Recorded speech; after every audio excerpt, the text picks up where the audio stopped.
సారి నిన్న తెలంగాణ క్యాబినెట్లో తీసుకున్న నిర్ణయాలతో మళ్ళీ రుజువైంది.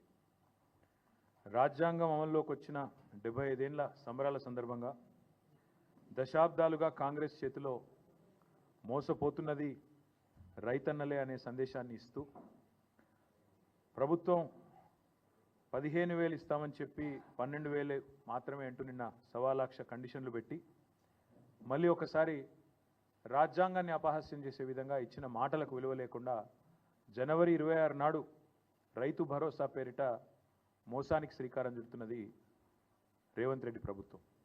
ఒకసారి మిగతా విషయాలు నేను చెప్పే ముందు మోసం, నయవంచన, దగ లాంటి మాట మేము ఎందుకు వాడాల్సి వస్తున్నది, ఎలాంటి బాధాకరమైన పరిస్థితుల్లో ఈ వ్యాఖ్యానాలు చేయాల్సి వస్తుందో మీకు వివరించే ప్రయత్నం నేను చేస్తాను. ముందుగా ఎన్నికలకు సరిగ్గా నెల రోజుల ముందు నుంచి 6 నెలల ముందు నుంచి రైతు డిక్లరేషన్ పేరిట వరంగల్లో వాళ్ళు మొదలుపెట్టిన రైతు డిక్లరేషన్ నుంచి తదనంతరం ఎన్నికల దాకా వాళ్ళు ఏం మాట్లాడారో దయచేసి ఒక్కసారి వారి మాటల్లోనే మీకు చూపెట్టే ప్రయత్నం చేస్తాను. ముందుగా ముఖ్యమంత్రి రేవంత్ రెడ్డి గారు ఆనాడు ప్రదేశ్ కాంగ్రెస్ కమిటీ అధ్యక్షుడిగా మాట్లాడిన మాటలు మీరు వింటారు. భరోసా పథకం కింద 15,000 కౌలు రైతులు కూడా ఇస్తాను. అది గుర్తింపు ఎట్లా అంటే ఇద్దరికి ఇస్తారా, యజమానికి ప్లస్ కౌలు రైతుకా, కౌలు రైతుకేనా? ఇప్పుడు స్పష్టంగా అందులో భూ యజమానికి మీకు అంటే మీరు ఎందుకు ఇంత క్లియర్ గా ఉన్నా కూడా మీకు అనుమానం వచ్చిందో స్పష్టంగా మళ్ళొక్కసారి చదివి వినిపిస్తాం మీకు. ఇందిరమ్మ రైతు భరోసా పథకం భూమి ఉన్న రైతులతో పాటు కౌలు రైతులకు కూడా ఏడాదికి ఎకరాకు 15,000, భూమి లేని ఉపాధి హామీ కూలీలకు ప్రతి ఏడాది 12,000. స్పష్టంగా ఏ మాత్రం శశపిశలు లేకుండా, అనుమానం లేకుండా, పదాలు అటు ఇటు కాకుండా పేర్చి కూర్చి ప్రజలకు స్పష్టంగా చెప్పినము. భూ యజమానికి వచ్చే 15,000 భూ యజమానికి వస్తాయి. కౌలు భూ యజమానులు 58 లక్షల మంది ఉన్నారు, చిన్న సన్నకారు రైతులు కలిసి. కౌలు రైతు చట్టం తెచ్చినప్పుడు నమోదు చేయించుకున్నది 15 లక్షల మంది. ఒకవేళ ఇప్పుడు ఎవరైనా కొత్తగా వచ్చినా కూడా మళ్ళీ నమోదు చేసుకోవడానికి అవకాశం ఇచ్చి చట్టబద్ధత కాంగ్రెస్ పార్టీ చేసింది. సో వాళ్ళందరినీ తీసుకొని ఒక 60 లక్షలు రైతులు ఉన్నారు అనుకుంటే, ఒక 15 లక్షల వీళ్ళు ఉన్నారు అనుకుంటే 75 లక్షల మంది అవుతారా, 80 లక్షల మంది అవుతారా, వాళ్ళందరినీ దృష్టిలో పెట్టుకొని ఈ పథకాన్ని మేము ముందుకు తీసుకురావడం జరిగింది. ఎలాంటి అనుమానం లేదు. భూ యజమానికి 15,000 వస్తుంది ఎకరాకు, కౌలు రైతుకు కూడా 15,000 వస్తుంది. కాబట్టి వాళ్లకు వీళ్లకు ఎలాంటి ఏమంటారు కాన్ఫ్లిక్ట్ ఆఫ్ ఇంట్రెస్ట్ ఏం లేదు. సో ఎలాంటి కాన్ఫ్లిక్ట్ ఆఫ్ ఇంట్రెస్ట్ లేకుండా పదాలు కూర్చి ఏర్చి తెలిసి పూర్తి స్థాయి అవగాహనతో, సోయితో, స్పృహతో కౌలు రైతులది కౌలు రైతులకు ఇస్తాం, భూ యజమానులది భూ యజమానులకు ఇస్తాం, ఇద్దరికి 15,000 రూపాయలు ఇస్తాం. మీకు ఎందుకు కన్ఫ్యూజ్ అవుతారు మీరు, నాకు అర్థమైతలేదంటూ పిసిసి అధ్యక్షుడిగా ఆనాడు రేవంత్ రెడ్డి గారు చెప్పిన మాట. ఆ తర్వాత మా హైకమాండ్ చెప్పింది, నేను చెప్తున్న మాట కాదు ఇది అని సోనియా గాంధీ గారిని ఉటంకిస్తూ వారు చెప్పిన మాట కూడా ఉంది. దయచేసి వినండి. ఎందుకంటే సోనియమ్మనే రైతు భరోసా పథకం కింద ప్రతి ఎకరానికి ప్రతి సంవత్సరానికి రైతులకు సహాయం అందించడానికి కౌలు రైతులతో సహా 15,000 రూపాయలు, నువ్వు 10,000 బిచ్చమేస్తే మేము ఆత్మగౌరవం నిలబెట్టడానికి 15,000 రూపాయలు ఇస్తున్నాం. ఇదే కాదు, మీరు బిచ్చమేస్తే 10,000 మీరు బిచ్చమేస్తే మేము 15,000 రూపాయలు ఆత్మగౌరవాన్ని పెంచడానికి ఇస్తున్నామంటూ వారు చెప్పిన మాట. ఇదంతా మీరు చూసే ఉంటారు, మళ్ళొకసారి గుర్తు చేయడానికి మాత్రం. అది కూడా సోనియమ్మ చెప్పిన మాట అంటూ, ఇందిరమ్మ రాజ్యంలో సోనియమ్మ మాట నిలబెడతామంటూ సోనియా గాంధీ గారిని ఉటంకిస్తూ ముఖ్యమంత్రి రేవంత్ రెడ్డి చెప్పిన మాట.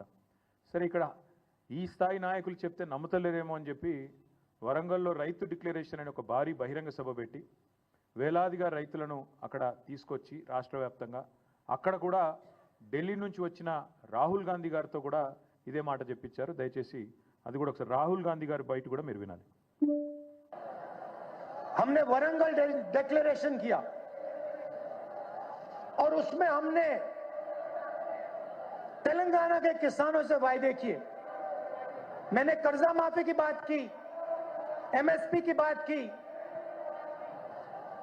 15,000 रुपए प्रति एकड़ डायरेक्ट बेनिफिट हम किसानों को देने जा रहे हैं. रेवंत जी ने पूरा डिक्लेरेशन पढ़ा। ये सिर्फ एक डिक्लेरेशन नहीं है, ये किसानों के लिए कांग्रेस पार्टी की गारंटी है। ఇది డిక్లరేషన్ కాదు, కాంగ్రెస్ పార్టీ రైతులకిచ్చే ఒక గ్యారంటీ. రేవంత్ రెడ్డి గారు కూడా మొత్తం చదివిన డిక్లరేషన్ నేను కూడా చదువుతున్నా అని చెప్పి 15,000 రూపాయలు ఖచ్చితంగా ఇస్తామని చెప్పి రాహుల్ గాంధీ గారు వరంగల్లో వేలాది మంది రైతుల సమక్షంలో తెలంగాణ రైతులకు ఇచ్చిన మాట. అందుకే ఇవాళ తెలంగాణ ప్రభుత్వం తీసుకున్న ఈ నిర్ణయం ఏదైతే ఉందో 15,000 రూపాయలు ఇస్తాం ఎకరానికి అని చెప్పి ఇవాళ 12,000కే కుదించి సంబురాలు చేయమంటున్న రేవంత్ రెడ్డి ప్రభుత్వం ఖచ్చితంగా తెలంగాణ ప్రజానీకాన్ని, తెలంగాణ రైతాంగానికి తీరని ద్రోహం చేస్తున్నది, తీరని అన్యాయం చేస్తున్నది. ఈ ద్రోహాన్ని, ఈ వంచనని తెలంగాణ రైతులు ఎట్టి పరిస్థితిలో మరి క్షమించరు అనేది తప్పకుండా మా పార్టీ యొక్క ఆలోచన. అందుకే నమ్మి ఓటేసిన పాపానికి డిక్లరేషన్ల పేరిట మీరు ఇచ్చిన వాగ్దానాలు, గ్యారంటీల పేరిట మీరు చెప్పిన మాటలు పచ్చి మోసం అని చెప్పి ఇవాళ తెలంగాణ రైతన్నలందరికీ అర్థమైంది. కాంగ్రెస్ పార్టీని ఖచ్చితంగా భవిష్యత్తులో పాతరేస్తారని చెప్పి మేమైతే బలంగా అనుకుంటా ఉన్నాం. నిజంగా చెప్పాలంటే మోసం అనే పదం కాంగ్రెస్ పార్టీకి సంబంధించినంత వరకు చాలా చిన్న పదం. దగా, నయవంచన, ఈ పదాలు కూడా నిజంగా చెప్పాలంటే సరిపోదు. డిక్షనరీలో కొత్త పదాలు ఎతకాలి వీళ్ళు చేసిన ఈ ద్రోహానికి. అందుకే ఇది ఒక చీకటి అధ్యాయంగా మిగిలిపోతుంది. కపట నాటకాలకు, నోరు తెరిస్తే పచ్చి అబద్ధాలకి, ఇంకొక మాటలో చెప్పాలంటే అబద్ధానికి అంగిలాగు దొడిగితే ఇగో ఈ కాంగ్రెస్ పార్టీ నాయకత్వంలాగా ఉంటుందని చెప్పి వాళ్ళ రాష్ట్ర రైతాంగాన్ని మొత్తానికి కూడా అర్థమైంది. కేసీఆర్ గారి పరిపాలనలో 10 ఏళ్లలో ఆనాడు రుణమాఫీకి, అదేవిధంగా రైతు బంధు పథకానికి రెండింటికి మాత్రమే నేను చెప్పేది, మిగతా చెప్పని కూడా చెప్పట్లేదు. డైరెక్ట్గా రైతుల ఖాతాల్లో పడ్డ పైసల గురించి మాత్రమే చెప్తున్నాను నేను. రైతు బంధు రూపంలో 73,000 కోట్లు, 27,500 కోట్ల రూపాయలు మీకు రుణమాఫీ రూపంలో, ఈ 2 పథకాలు మాత్రమే 1,00,000 కోట్ల రూపాయలు ఇవాళ రైతుల ఖాతాల్లో వేసిన ఘనత కేసీఆర్ ప్రభుత్వంది. ఇవాళ ఎన్నికల్లో మాట ఇవ్వకపోయినా, ఎన్నికల్లో ఓట్ల కోసం మీలాగా డిక్లరేషన్ల పేరిట మోసం చేయకపోయినా, రైతు బంధు లాంటి పథకాన్ని భారతదేశంలో పెట్టిన మొట్టమొదటిసారి పెట్టిన నాయకుడు స్వతంత్ర భారతదేశంలో కేసీఆర్ గారు. అందుకే కేసీఆర్ గారు రైతు బంధుగానే ఉంటారు, రేవంత్ రెడ్డి రాబందుగానే మిగిలిపోతాడు, రైతుల పాలిట రాబందుగానే మిగిలిపోతాడనే మాట నేను ఖచ్చితంగా చెప్తా ఉన్నాను. రేవంత్ రెడ్డి గారే చెప్పినారు, ఇంకా చెప్పాలంటే చాలా వీడియోలు ఉన్నాయని చెప్పిన మాటలు. డిసెంబర్ 3కు ముందు తీసుకుంటే 5,000, డిసెంబర్ 3 తర్వాత తీసుకుంటే 7,500 రూపాయలు ఇస్తానని చెప్పి ఆనాడు ఎన్నికల కమిషన్కు ఉత్తరం రాసి రైతు బంధు ఆపి సన్నాయి నొక్కులు నొక్కిన వాడు రేవంత్ రెడ్డి. ఆ రోజు 10,000 రూపాయలు కేసీఆర్ గారు 2 పంటలకు ఇస్తుంటే 3 పంటలకు ఇయ్యవా, 3వ పంటకి ఇయ్యవా అని అవహేళన చేసిన వాడు రేవంత్ రెడ్డి. 10,000ను బిచ్చమన్నవాడు, ముష్టి అన్నవాడు రేవంత్ రెడ్డి. మరి ఇవాళ మేము అడుగుతున్నాం, 10,000ను ముష్టి అంటివి, బిచ్చమంటివి, 15,000 ఇస్తానంటివి, ఇవాళ 12,000కు సరిపడి మళ్ళీ అదేదో గొప్ప విషయంలాగా చెప్పుకుంటే సిగ్గనిపిస్తలేదా నీకని అడుగుతా ఉన్నాం. కనీసం మాత్రం చీమగుట్టినట్టన్నా అనిపిస్తలేదా? ఇచ్చిన మాటలు ఈ రకంగా సిగ్గు లేకుండా తప్పుతుంటే కనీసంగా కూడా ఏం అనిపిస్తలేదా అని అడుగుతా ఉన్నాం. ఓడదాటదాకా ఓడమల్లన్న, ఒడ్డుకెక్కినాక బోడమల్లన్న. ఇక అది కాంగ్రెస్ పార్టీ యొక్క వైఖరి మొదటి నుంచి కూడా. రాహుల్ గాంధీ నుంచి మొదలు పెడితే రేవంత్ రెడ్డి దాకా అందరి వైఖరి అదే. నేను అడుగుతా ఉన్నా రాహుల్ గాంధీని కూడా, కష్టం వస్తే వస్తా అంటివి, ఇది నా గ్యారంటీ అంటివి, పిలువుండ్రి వస్తా అంటివి. వాళ్ళ తెలంగాణ రైతులు అడుగుతున్నారు, రాహుల్ గాంధీ గారు ఎక్కడున్నారు మీరు? అసలు మీ ప్రభుత్వం ఇన్ని మోసాలకు పాల్పడుతుంటే, రైతు భరోసాని కూడా ఇవాళ రైతు నిరాశగా మారుస్తుంటే, రాష్ట్రంలోని రైతాంగాన్ని నయవంచన చేసి గొంతుకొస్తుంటే ఎక్కడ ఉన్నావు రాహుల్ గాంధీ నేను అడుగుతా ఉన్నా. వచ్చే దమ్ముందా? వరంగల్కి వస్తావా? ఏదైనా ఒక గ్రామానికి వచ్చి రైతులతో కూర్చుంటావా? మాట్లాడతావా? కనీసం ఎందుకు ఈ రకంగా మోసం చేస్తున్నదో నీ రేవంత్ రెడ్డి ప్రభుత్వం చెప్పే ధైర్యం ఉందా? మేనిఫెస్టోలో ఇచ్చిన మాటను నిలబెట్టుకున్నందుకు ముందుగా ముఖ్యమంత్రి నుంచి మొదలు పెడితే రాహుల్ గాంధీ దాకా ఖచ్చితంగా తెలంగాణ రైతాంగానికి క్షమాపణ చెప్పాల్సిందే. మీరే ఇచ్చినారు వ్యవసాయ డిక్లరేషన్ అని, మీరే చెప్పినారు మాటలు, బోనస్ అన్నారు, ఇంకోటి అన్నారు, చాలా బోగస్ మాటలు మాట్లాడినారు. కానీ వీటన్నిటికంటే దరిద్రం, వీటన్నిటికంటే నికృష్టమైన మాట నిన్న రేవంత్ రెడ్డి గారు మాట్లాడినారు. ఇది పేపర్లో రిపోర్ట్ అయింది, దాని ప్రకారమే నేను మాట్లాడుతూ ఉన్నా. తెలంగాణ కాకుండా ఉమ్మడి ఆంధ్రప్రదేశ్లోనే బాగుండే ప్రభుత్వ ఉద్యోగులకనే ఒక నికృష్టమైన భావదారిద్రపు మాట తెలంగాణ ముఖ్యమంత్రి మాట్లాడడం అనేది ఇది నిజంగా కూడా తెలంగాణ ఆత్మగౌరవాన్ని కించపరచడమే. అసలు నీకు సిగ్గుందా? ఉద్యమంలో ఎన్నడూ రాలేదు కనీసం కలిసి, ఇవాళ సిగ్గు లేకుండా ఆ ముఖ్యమంత్రి పదవిలో కూర్చొని కూడా ఈ భావదారిద్రపు మాట మాట్లాడడానికి ఒక తెలంగాణ బిడ్డవు కదా, కనీసం రేషమని ఉండాలి కదా. ఎక్కడున్న తెలంగాణ ఎక్కడ పోయిందండి? 10 ఏళ్లలో భారతదేశానికే ఆదర్శంగా నిలబడ్డ తెలంగాణను పట్టుకొని ఉమ్మడి ఆంధ్రప్రదేశ్లోనే బాగుండే పరిస్థితులను మాట్లాడడానికి నీకు మనసెట్లొచ్చింది? నీ రాష్ట్రాన్ని నువ్వే కించపరచడానికి నువ్వు ముఖ్యమంత్రి అనే ఇంగితం కూడా నీకు లేదా? ఆ మాత్రం సోయి కూడా లేదా అని బాధతో అడుగుతా ఉన్నా. ఒక ముఖ్యమంత్రి పదవిలో కూర్చున్నావు, అదృష్టవంతుడివి నువ్వు. ఎంత గొప్పగా మాట్లాడాలి నువ్వు నీ రాష్ట్రం గురించి, నీ ప్రభుత్వం గురించి కూడా గొప్పగా చెప్పుకోవద్దంటలేదు మేము. కానీ రాష్ట్రాన్ని చిన్నగా చేసి చూపెట్టడం అనే దౌర్భాగ్యం అనేది అయితే ఉందో నిజంగా కూడా బాధాకరం. ఇంకా దారుణం ఏంటంటే రాష్ట్రాన్ని చిన్నగా చేస్తాడు. ప్రభుత్వ ఉద్యోగుల పరిస్థితి అట తెలంగాణలో బాగా లేకుండానట, ఉమ్మడి ఆంధ్రప్రదేశ్లో బాగుండేనట. ఎందుకు 73% జీతం పెంచినందుకు బాగా లేకుండేనా? లేకపోతే భారతదేశంలోనే హైయెస్ట్ పే స్కేల్ కేంద్ర ప్రభుత్వ ఉద్యోగుల కంటే కూడా అత్యధికంగా జీతాలు ఇచ్చినందుకు బాగా లేకుండేనా? అత్యధికంగా పెన్షన్లు ఇచ్చినందుకు బాగా లేకుండేనా? లేదా ఇదే ప్రభుత్వ ఉద్యోగులు మన రాష్ట్రాన్ని అగ్రభాగాన భారతదేశంలో నిలబెట్టినందుకు బాగా లేకుండేనా? ప్రపంచంలోనే అతిపెద్ద లిఫ్ట్ ఇరిగేషన్ ప్రాజెక్టు కట్టింది ఇదే ప్రభుత్వ ఉద్యోగులు కాదా? ఇదే ప్రభుత్వంలోని ఇరిగేషన్ డిపార్ట్మెంట్ కాదా? రాష్ట్రాన్ని భారతదేశంలోనే తలసరి ఆదాయంలో నిలబెట్టింది అగ్రభాగాన ఇదే ప్రభుత్వ ఉద్యోగులు, ఇదే ప్రజలు కాదా?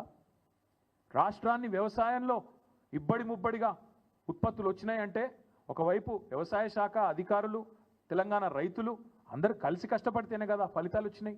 మరి అట్లాంటిది తెలంగాణలో ప్రభుత్వ ఉద్యోగుల పరిస్థితి బాగాలేదు, ఉమ్మడి ఆంధ్రప్రదేశ్లోనే బాగుండే అనే నికృష్టపు మాట ముఖ్యమంత్రి నోట రావచ్చునా? ఇవన్నీ కాకుండా పచ్చి అబద్ధాలు చెప్పడమే వీళ్ళు అలవాటుగా మార్చుకున్నారు.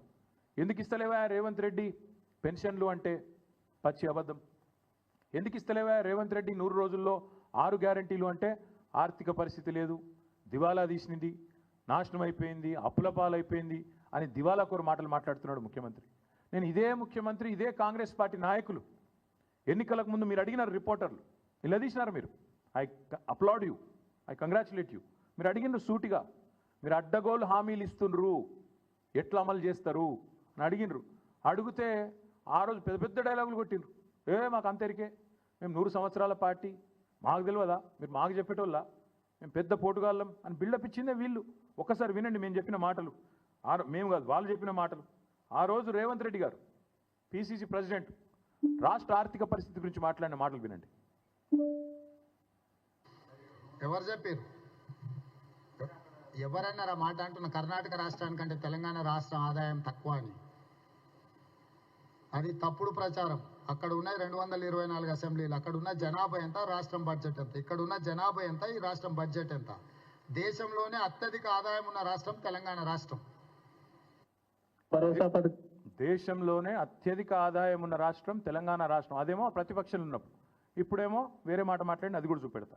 బట్టి విక్రమార్క గారు ఇవాళ deputy chief minister and also Nishant sir, మీరు రాష్ట్ర ప్రజల కోసం రకరకాల హామీలు ఇచ్చారు, కానీ ఆ హామీలు నెరవేర్చడానికి అయ్యే ఖర్చు ఇప్పుడు రాష్ట్ర ఆదాయం కన్నా 3 ఉంది. అది రాష్ట్ర లయబిలిటీస్ మీద, రాష్ట్ర అప్పు మీద భారం పడుతుంది.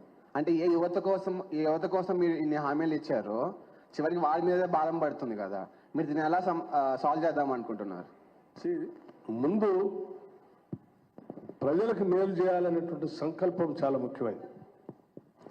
2 ఆదాయాలను సమకూర్చుకోవటంలో అపారమైనటువంటి అనుభవం ఉన్నటువంటి కాంగ్రెస్ పార్టీకి ఇది పెద్ద సమస్య కాదు.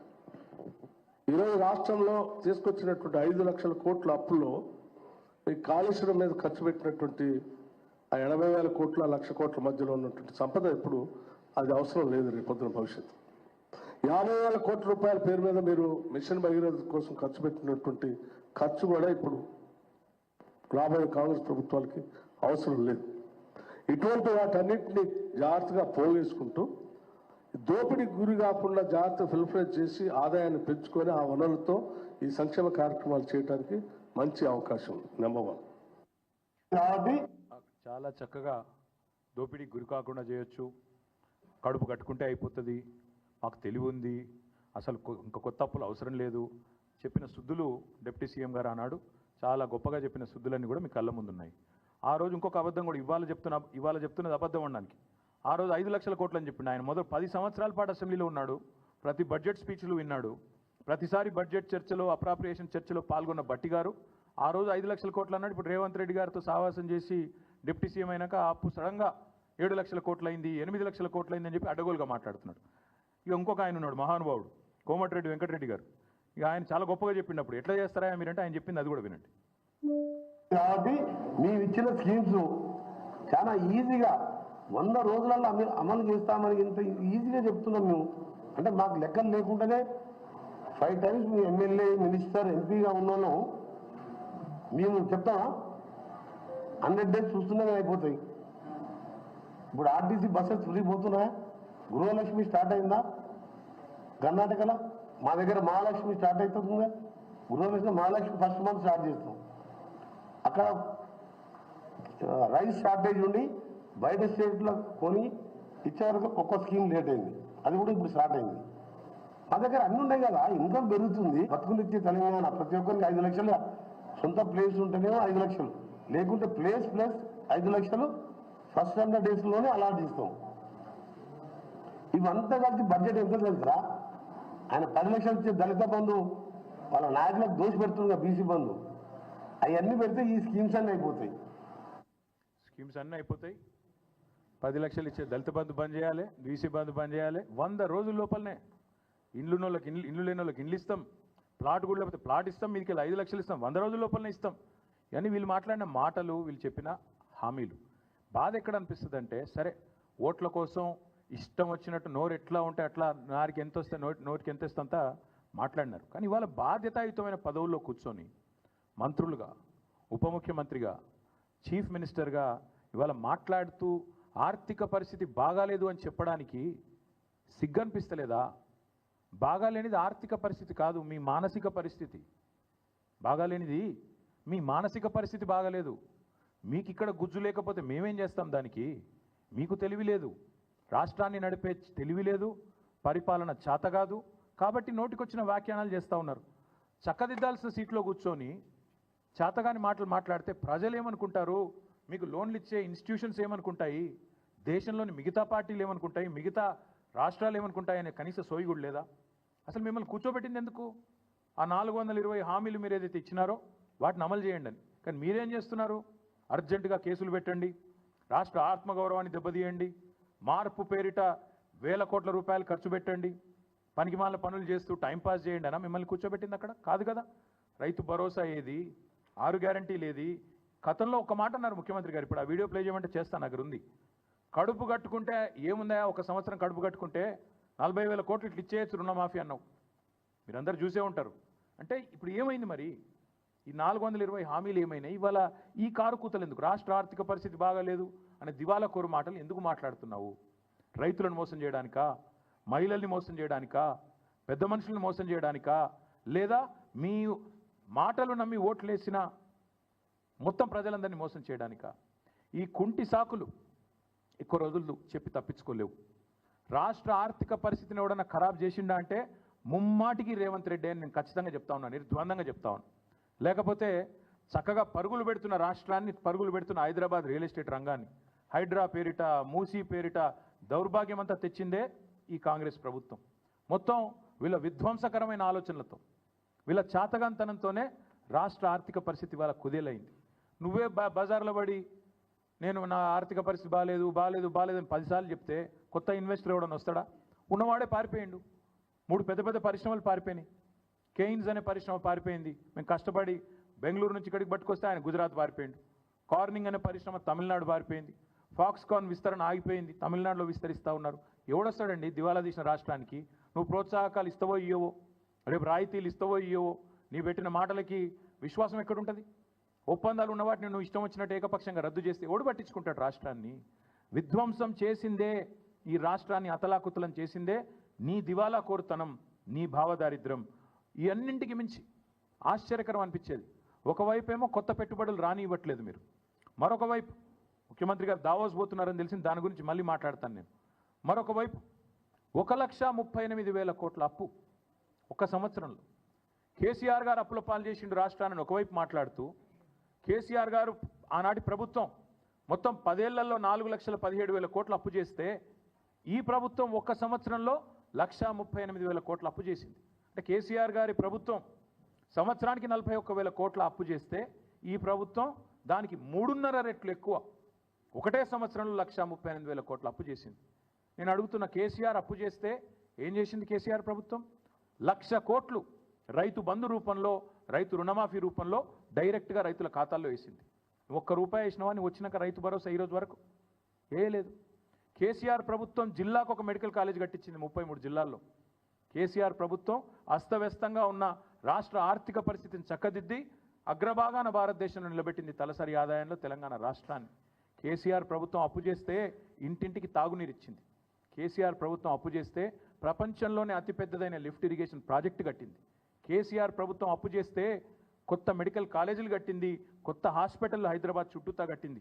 హైదరాబాద్ నిండా ఇవాళ ఫ్లైఓవర్లు కనబడతా ఉన్నాయి, అండర్ పాస్లు కనబడతా ఉన్నాయి. కేసీఆర్ చేసిన అప్పుకు ఇవాళ ప్రత్యక్షంగా ఫలితాలు కనబడుతున్నాయి. నేను అడుగుతున్న రేవంత్ రెడ్డి, 1,38,000 కోట్ల అప్పు ఒక్క సంవత్సరంలో చేస్తేవే రైతు బంద్ చేసినవా? వేయలే. రైతు భరోసా ఇచ్చినవా?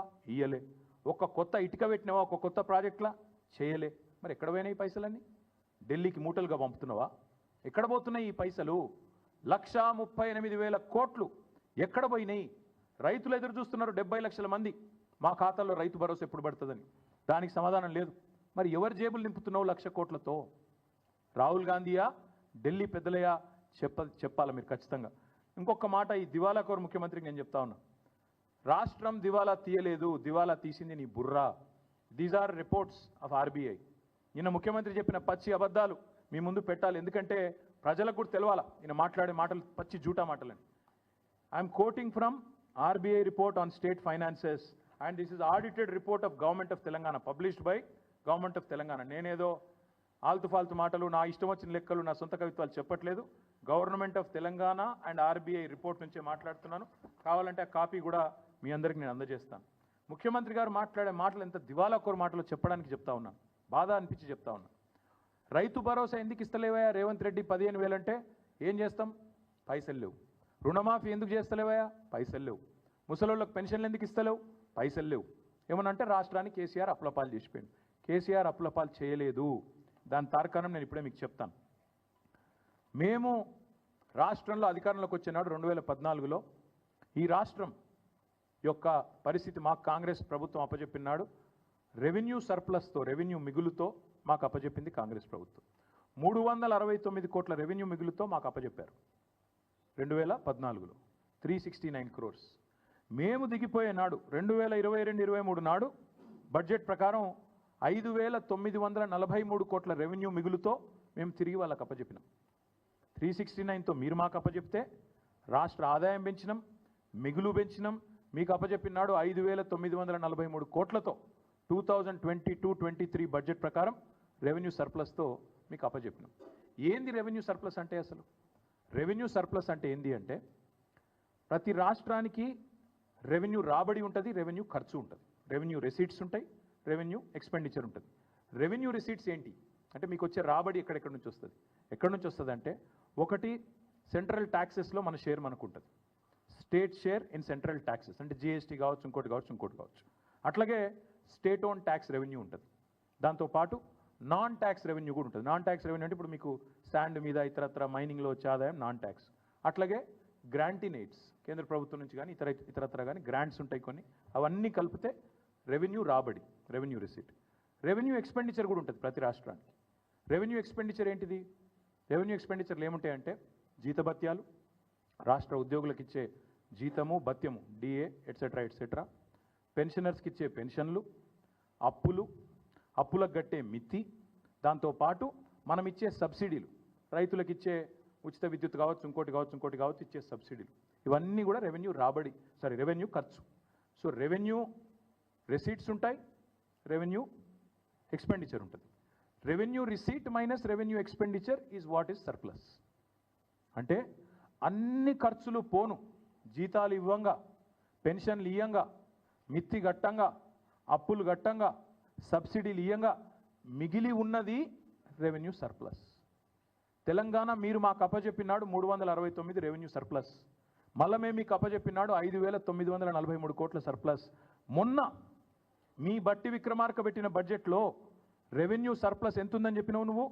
23-24 బడ్జెట్లో 1,704,89 రూపాయల రెవెన్యూ సర్ప్లస్ ఉందని చెప్పినావు. మళ్ళీ దాన్ని రివైజ్ చేసినావు. 2024-25 బడ్జెట్ ఎస్టిమేట్ ప్రకారం 297 crore సర్ప్లస్ అని చెప్పినావు. సరే పర్వాలేదు. ఎనీవే మళ్ళీ నువ్వేం చెప్తున్నావు? ఫైనల్గా సర్ప్లస్ రాష్ట్రం రెవెన్యూ మిగులు అని చెప్తున్నావు. మేము ఇవాళ ముఖ్యమంత్రిని అడుగుతున్నా, నీకు సిగ్గు లజ్జ ఏమైనా ఉందా? ఇట్లా పచ్చి అబద్ధాలు చెప్పొచ్చా? నాకు నెలకు 4,000 మైనస్ ఉందని అబద్ధాలు చెప్పొచ్చా? అది కూడా చెప్తాను నేను మీకు. రెవెన్యూ సర్ప్లస్ అని నీ ప్రభుత్వమే చెప్తుంది, ఇంకో దిక్కేమో నెలకు 4,000 ఘాటా ఉందని చెప్తావా? ఇట్లా అబద్ధాలు చెప్పొచ్చా ముఖ్యమంత్రి అంటాడు? అది సాటుగా అర్రలో కూర్చుని అదేందో మళ్ళీ మైకులో చెప్పేందుకు అది సిగ్గైనట్టు. నేను అందుకే చెప్తున్నా, ఇది ముఖ్యమంత్రి గారికి చదువుకో కొద్దిగా అప్పుడప్పుడు. మీ డిపార్ట్మెంట్లు మీ ప్రభుత్వం ప్రచురించే పుస్తకాలు అప్పుడప్పుడు చదువు. మీ డిపార్ట్మెంట్ చెప్పిన లెక్కల ప్రకారమే, ఫైనాన్స్ డిపార్ట్మెంటు ఆర్బీఐ చెప్పిన లెక్కల ప్రకారం రాష్ట్రానికి రెవెన్యూ రిసీట్ 2024-25 గాను 2,21,242 కోట్లు. అంటే దీన్ని కనుక మీరు 12తో విభజిస్తే, 12 నెలలకు కానీ విభజిస్తే ప్రతి నెల మనకు 18,436 కోట్ల 94 లక్షలు. 18,436 కోట్ల 94 లక్షలు ప్రభుత్వానికి రెవెన్యూ రిసీట్ రూపంలో, ఇప్పుడు నేను చెప్పినట్టు రకరకాల రూపంలో, ట్యాక్స్ల రూపంలో, ఇంకో రూపంలో వచ్చేది. దాంతోపాటు క్యాపిటల్ రిసీట్స్ ఉంటాయి. క్యాపిటల్ రిసీట్స్ అంటే ఏంటి? మనకు ఆల్రెడీ అప్రూవ్ అయిన ఓపెన్ మార్కెట్ లోన్లు ఉంటాయి, ఫ్లోటింగ్ డెట్ ఉంటుంది, దాంతోపాటు కొన్ని డిపాజిట్లు ఉంటాయి. ప్రతి డిపార్ట్మెంట్కి డిపాజిట్స్ ఉంటాయి, ఫిక్స్డ్ డిపాజిట్లు ఎట్సెట్రా. వాటి మీద కొంత కంటింజెన్సీ ఫండ్ ఎట్సెట్రా ఉంటాయి. అది ఒక 69,572 కోట్లు అకార్డింగ్ టు దేర్ రిపోర్ట్. ఇది మళ్ళీ లెక్క తీస్తే 12తోని 5,797 కోట్లు. రెండు కలిపితే నీకు నెల నెలా వచ్చే ఆదాయం 18,436 కోట్లు ప్లస్ నీ క్యాపిటల్ రిసీట్ నెలకు ఉండేది 5,797 కోట్లు. మొత్తం రెండు కలిపితే నెలకు రేవంత్ రెడ్డి ప్రభుత్వానికి ఇవాళ అందుబాటులో ఉన్నది 24,234 కోట్లు. అంటే నువ్వు చెప్పినట్టు నెల ఖర్చు పెట్టంగా ఇంకా మిగిలేది ఎంత తెలుసా? నెలకు దగ్గర 1,734 కోట్ల మిగులు ఉంది నెలకు, ఇతర కార్యక్రమాలు చేయడానికి, డెవలప్మెంట్ వర్క్స్ కానీ ఇంకోటి కానీ చేయడానికి. ముఖ్యమంత్రిని అడుగుతా ఉన్నా, ఇంత అబద్ధాలు చెప్పొచ్చా? 4,000 ఘాటా ఉందని చెప్పొచ్చా? క్లియర్గా నీకు రెసీట్స్ కనబడుతున్నాయి ఇదే రిపోర్ట్లో, నీకు క్లియర్గా నీ మంత్లీ రెవెన్యూ కనబడుతున్నది. రెండు కలిపితే నీకు నెలకు ఇంకొక 1,734 కోట్లు ఖర్చు పెట్టుకునే వెసులుబాటు కనబడుతున్నది. అయినా అబద్ధాలు చెప్తావు.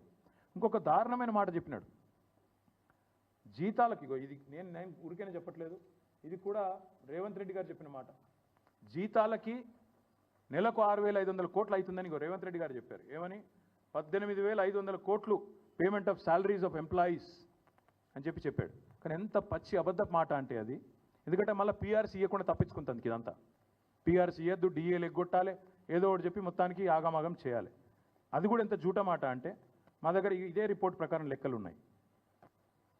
ఇవాళ ఆర్బీఐ లెక్కల ప్రకారం జీతాలకు మొత్తం సంవత్సరానికి 40,000 కోట్లు, పెన్షన్లకు 11,641 కోట్లు, జీతాలకు 40,782 కోట్లు. రెండు కలిపితే కూడా మీకు 52,424 కోట్లు. అంటే డివైడెడ్ బై 12 వేసుకోండి, నెలకు ఎంత పోతుంది? 4,360 కోట్లు. మరి రేవంత్ రెడ్డి గారు 6,500 కోట్లు అని చెప్పి బడాయించి చెడాయించి నోటికొచ్చిన లెక్క చెప్తాడు. 4,300 కోట్లు ఎక్కడా? 6,500 కోట్లు ఎక్కడ? ఒక ముఖ్యమంత్రికి ఇన్ని పచ్చి అబద్ధాలు చెప్పొచ్చా? I stand for any scrutiny. ఇది నేను చెప్పేది ఖచ్చితంగా స్టేట్ ఫైనాన్స్ రిపోర్ట్ నుంచి, వాళ్ళు ఆడిట్ చేసిన రిపోర్ట్, ఇది నాది కాదు. ఆర్బీఐ వాళ్ళు ఇచ్చిన రిపోర్టు, తెలంగాణ గవర్నమెంట్ ఆడిట్ చేసిన రిపోర్ట్. ఇంత కరెక్ట్గా ఇంత క్లియర్గా ఉంటే ఇన్ని పచ్చి అబద్ధాలు చెప్పి తప్పించుకుంటారని ముఖ్యమంత్రి ఎట్లా అనుకుంటుండో మాకు అర్థమవుతలేదు. అందుకే నేను రేవంత్ రెడ్డిని డిమాండ్ చేస్తా ఉన్నా, రాబడి ఇట్లుంది, ఖర్చు అట్లుంది, నీ దగ్గర మిగులుంది, మరి ఎందుకు ఇయ్యవు రైతు భరోసా? ఎందుకు ఇయ్యవు 15,000? వానాకాలం నువ్వేదైతే 7,600 కోట్లు ఎగ్గొట్టినవో దాని మీదికెళ్ళి నువ్వు ఇవ్వాల్సిన ఇంకొక 2,500 ఎకరానికి కలిపి మొత్తం నువ్వు ఒక్కొక్క ఎకరానికి బాకీ ఉన్నావు రేవంత్ రెడ్డి. మొత్తం రైతులకు, రాష్ట్ర రైతాంగానికి 26,000 కోట్లు బాకీ ఉన్నావు. ఒక ఎకరం ఉన్న రైతుకు నువ్వు బాకీ పడ్డది 17,500 రూపాయలు. నిన్ను వదిలిపెట్టం. నువ్వు ఆ బాకీ చెల్లించేదాకా, ఒక్కొక్క ఎకరానికి 17,500 ఇచ్చేదాకా ఈ సంవత్సరానికి నేను వదిలిపెట్టం. ఎట్టి పరిస్థితుల్లో నేను తప్పించుకొని ఇయ్యం. అందుకే రేపు రాష్ట్ర వ్యాప్తంగా మా సోదరులకు, రైతు సోదరులకు, మా బీఆర్ఎస్ పార్టీ నాయకులకు, కార్యకర్తలకు మేము పిలుపునిస్తూ ఉన్నాం. ఈ ప్రభుత్వం అబద్ధాలు చెప్పి అప్పుల పాలైన రాష్ట్రం అని దివాలాకోరు మాటలు చెప్పి తప్పించుకునే ప్రయత్నం చేస్తున్నది. ఈ లెక్కలు నేను మీకు పంపిస్తాను, ఊరూరికి పంపిస్తాం, తెలుగులో ఇంగ్లీష్లో ఎండగడదాం, అవసరమైతే ఊరూరికి ఫ్లెక్సీలు పెడదాం, ఏం జరుగుతున్నది ఈ రాష్ట్రంలో వివరంగా చెబుదాం. అందుకే ఈ రాష్ట్రంలోని రైతాంగానికి మేము చేసే విజ్ఞప్తి, వాళ్ళు ఏ మాట అయితే చెప్పారో రైతు డిక్లరేషన్లో గ్యారంటీల రూపంలో 6 గ్యారంటీల రూపంలో 100 రోజులు అని చెప్పినారో అమలయ్యేదాకా ఎంబడబడదాం. మన అసెంబ్లీ ముంగటున్న గన్ పార్క్ నుంచి మొదలు పెడితే గల్లీ దాకా, అంటే గ్రామం నుంచి మొదలు పెడితే అసెంబ్లీ దాకా ఎంబడబడదాం. ఢిల్లీలో రాజ్యసభ సభ్యులు ఉన్నారు, పార్లమెంట్లో వాళ్ళు కూడా ఎంబడబడతారు. కాంగ్రెస్ పార్టీ మాట నిలబెట్టుకోవాలని అక్కడ వారు కూడా గర్జిస్తారు. ప్రతి ఎకరానికి మీరే చెప్పారు 2 పంటలకు 15,000 ఇస్తామన్నారు. 15,000 ఇచ్చి తీరాల్సిందే. ఇవ్వకపోతే కాంగ్రెస్ నాయకులు ప్రజాక్షేత్రంలో ఎట్లా తిరుగుతారో మేము కూడా చూస్తాం. రైతులకు మేము విజ్ఞప్తి చేస్తున్నాం, పిలుపునిస్తున్నాం. ఈ నయవంచనకు పాల్పడ్డ కాంగ్రెస్ను నిలదీయండి. ఎక్కడికక్కడ కాంగ్రెస్ కార్యకర్తలను, కాంగ్రెస్ నాయకులను అడగండి, కాంగ్రెస్ ప్రజాప్రతినిధులను అడగండి, ఏమైందయ్యా, ఎందుకు అబద్ధాలు చెప్తున్నారు, రాష్ట్రం అప్పుల పాలైందని చెప్పి దివాలాకోరు మాటలు ఎందుకు మాట్లాడుతున్నారు అడగండి. అదేవిధంగా మీకు బాకీ ఉన్న 17,500 రూపాయలు ఎకరానికి ఖచ్చితంగా ఇచ్చేదాకా కాంగ్రెస్ పార్టీని ఎక్కడికక్కడ నిలదీయండి అని పిలుపునిస్తూ ఉన్నాం.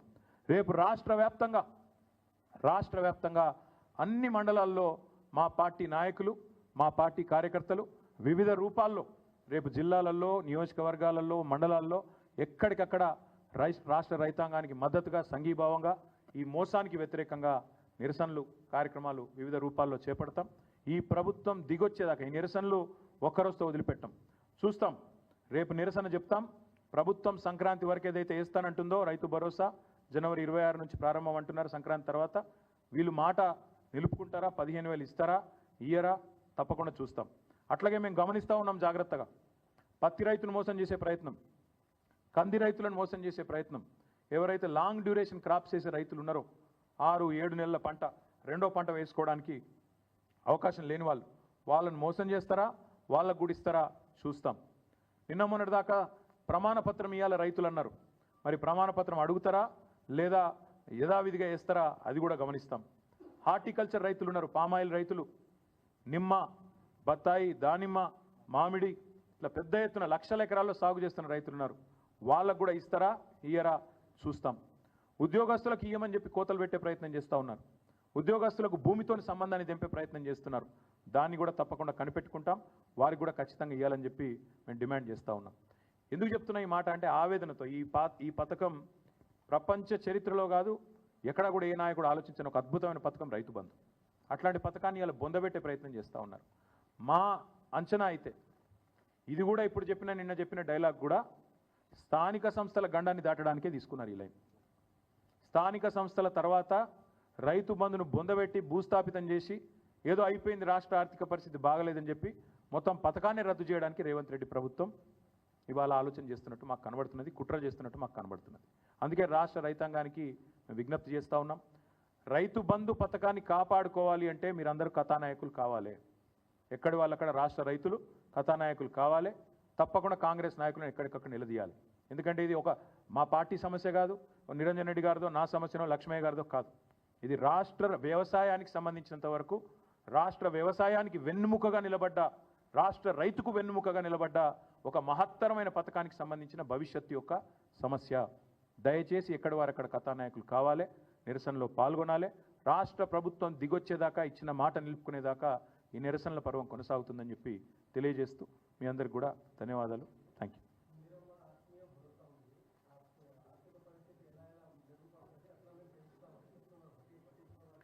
ఎవరూ చెప్పలేదు, వాళ్ళ మాటలకు విలువ కూడా లేదు. వాళ్ళ గ్యారంటీలే నాలుకకి కేసు పారేసుకోవడానికి పనికిరాని గ్యారంటీలు అయినాయి. కాబట్టి రాష్ట్రంలోని రైతులు రోడ్డెక్కి రాష్ట్రంలోని రైతులు నిరసన చెప్తే తప్ప వీళ్ళ మాట వీళ్ళు నిలబెట్టుకోరు. కాంగ్రెస్ పార్టీ రేపు స్థానిక సంస్థల గండాన్ని దాటడానికి మాత్రమే ఇప్పుడు ఈ తాత్కాలికంగా ఒక డ్రామా ఆడుతున్నది. ఇది మీరు అందుకే అంటున్నాను నేను, రాష్ట్ర రైతులు ఆలోచన చేసుకోవాలా. ఈ పథకం ఉండాలి, వ్యవసాయం బాగుండాలి, వ్యవసాయాన్ని పండుగ చేయాలన్న కేసీఆర్ గారి కళ పండాలి, నిండాలి అంటే, మీరు బాగుండాలి అంటే మీరు తప్పకుండా కాంగ్రెస్ నాయకులను ఎక్కడికక్కడ నిలదీయండి. ఈ ప్రభుత్వం మీద మాకు నమ్మకం లేదు బ్రదర్. ఎందుకంటే ఇన్ని మాటలు తప్పిన వాళ్ళు ఇన్ని మాటలు తప్పినోళ్ళు రేపు ఆ పథకం నిలబెట్టుకుంటారు, మాటలు నిలబెట్టుకుంటారని నాకైతే విశ్వాసం లేదు. చూద్దాం. లోకల్ బాడీ కోసం డ్రామా ఆడుతున్నారని నేను నిర్దిష్టంగా ఆరోపణ చేస్తున్నా. ఎన్ని లక్షల మందికి ఇస్తారు? ఇప్పుడు మీరే చెప్పిండ్రు 22 లక్షల మంది కౌలు రైతులు అన్నారు. ఇవాళ కౌలు రైతుల గురించి ఒక్క మాట మాట్లాడుతుందా ప్రభుత్వం? ఇస్తుందా కౌలు రైతులకు రైతు భరోసా? ఒక్క మాట చెప్తున్నారా? మరి ఇన్ని మాటలు చెప్పిన వాళ్ళు ఎన్నికలకు ముందు కౌలు రైతు అనే మాట కనీసం నోట్లోంచి వస్తుందా? అందుకే మేము అంటున్నాం, ఇది మోసకారి ప్రభుత్వం, రైతు బంధును బొందబెట్టే ప్రయత్నం చేస్తున్న ప్రభుత్వం. ఖచ్చితంగా రైతులు మేల్కొనాలని నిరసన చెప్పాలని కోరుతా ఉన్నాం. Thank you.